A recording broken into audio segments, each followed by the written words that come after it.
This was political. Teenager Cyber attack. hijacked the computers of I have no faith in the justice system. Perhaps my actions today, in this letter, will send a stronger message to the public. Back in 1999, at the age of 15, Jonathan James managed to install a backdoor in U.S. military servers. Largest identity theft case ever. Largest data breach in U.S. history. that affected They said he was just a boy, but by 15 he was already inside the Pentagon's digital fortress reading internal defense messages, stealing NASA secrets, and walking through classified military corridors without ever leaving his bedroom. His name?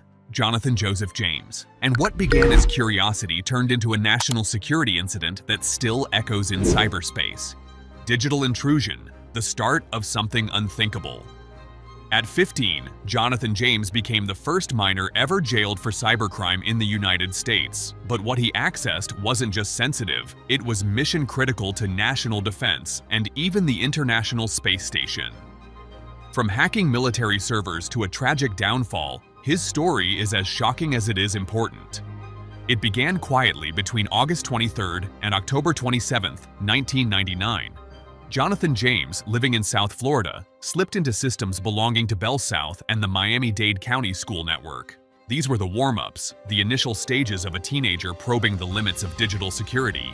But then, he broke into the Defense Threat Reduction Agency, or DTRA. For context, DTRA is the agency responsible for assessing threats to the U.S., including nuclear, biological, and chemical weapons. It's where high-level defense experts model how to protect the country against catastrophic attacks.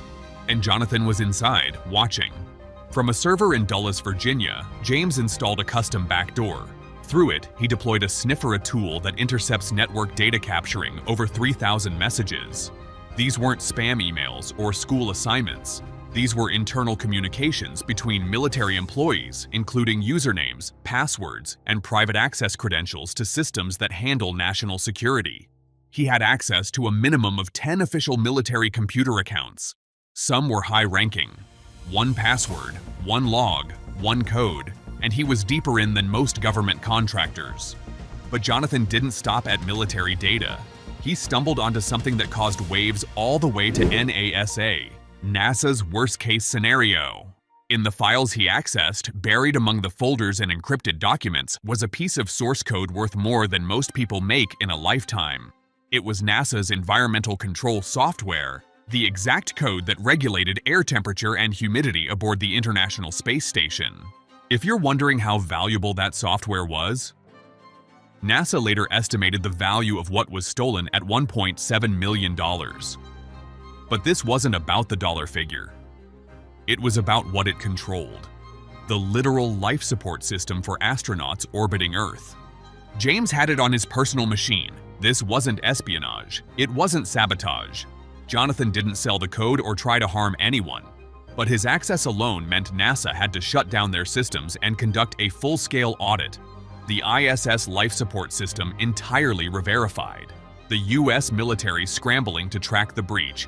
And all of it led back to one teenager in Pinecrest, Florida, the knock at the door. On January 26, 2000, the silence broke. Agents from NASA, the Department of Defense, and the Pinecrest Police Department swarmed the James household. They had been watching quietly, collecting data, building a case. What they found confirmed everything and more. After 6 months of investigation, Jonathan was indicted. But he wasn't an adult. Prosecutors knew they had to strike a balance between punishment and precedent.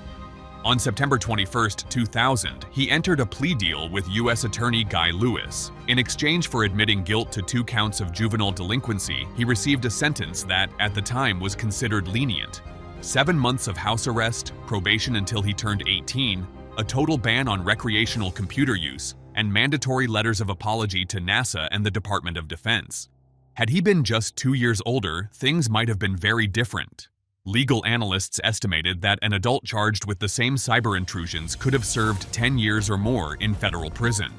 Attorney General Janet Reno and Guy Lewis both made statements following the case. They praised the outcome, saying it sent a message. The Justice Department was ready to get tough on cybercrime even if the hacker was just a teenager. But for Jonathan, the sentence wasn't the end.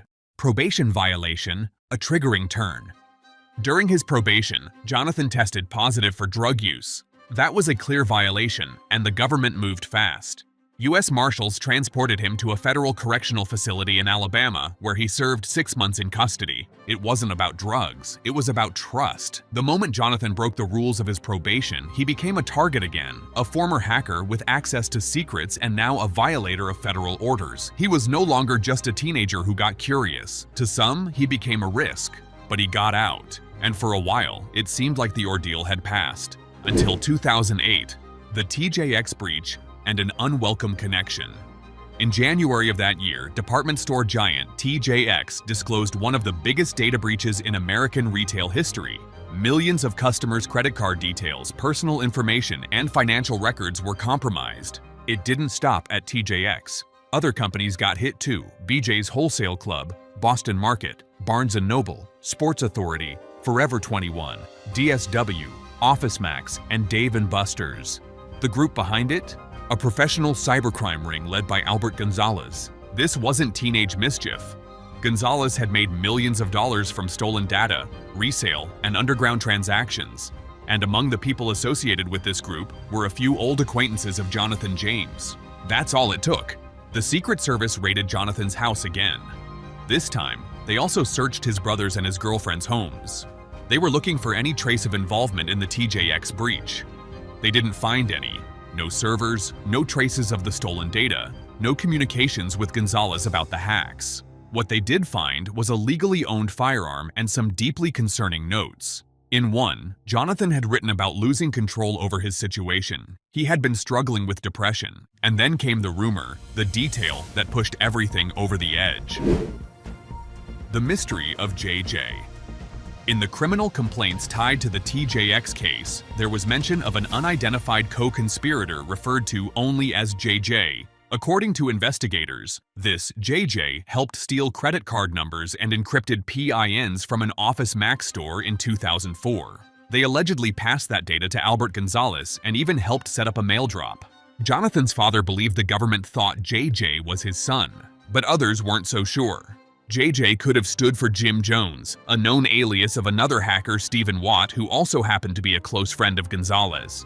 That detail, though, remained ambiguous. Jonathan denied any involvement. In fact, he was emphatic. He told friends he had nothing to do with TJX, nothing to do with Gonzalez's financial operations, and nothing to hide. But he couldn't shake the feeling that the government didn't believe him. The final day. On May 18, 2008, everything unraveled. Jonathan James locked himself in the bathroom of his home in Pinecrest. Moments later, he was found dead in the shower. A self-inflicted gunshot wound to the head. He was 24 years old. He left behind a suicide note that stunned those who read it. I honestly had nothing to do with TJX. I have no faith in the justice system. Perhaps my actions today and this letter will send a stronger message to the public. Either way, I have lost control over this situation, and this is my only way to regain control. He was gone, not convicted, not charged, not sentenced, but gone. And with him, one of the most controversial chapters in American cybercrime history was sealed. Legacy and unanswered questions. Jonathan James's story doesn't fit neatly into any category. He was a pioneer, a teenage prodigy who saw through digital walls no one his age had ever breached. He was also a cautionary tale, a symbol of what happens when power, youth, and suspicion collide. His case shaped how juvenile hackers were prosecuted in the United States. It laid the groundwork for the federal government's response to cybercrime in the early 2000s. His prosecutor, Stephen Heyman, would later become a central figure in the prosecution of Aaron Swartz, another young genius who died by suicide under legal pressure. Even now, years later, questions still linger. Was JJ really Jonathan James? Did the government pursue him without proof?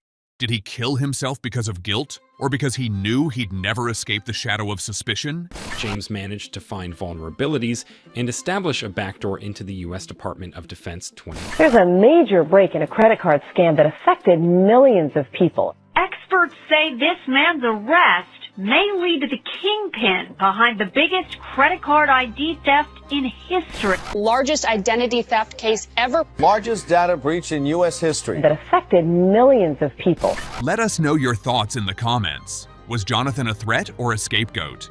Could you have survived this situation if the weight of 2 federal agencies were watching your every move? Either way, the boy who hacked the Pentagon is a story we'll never forget.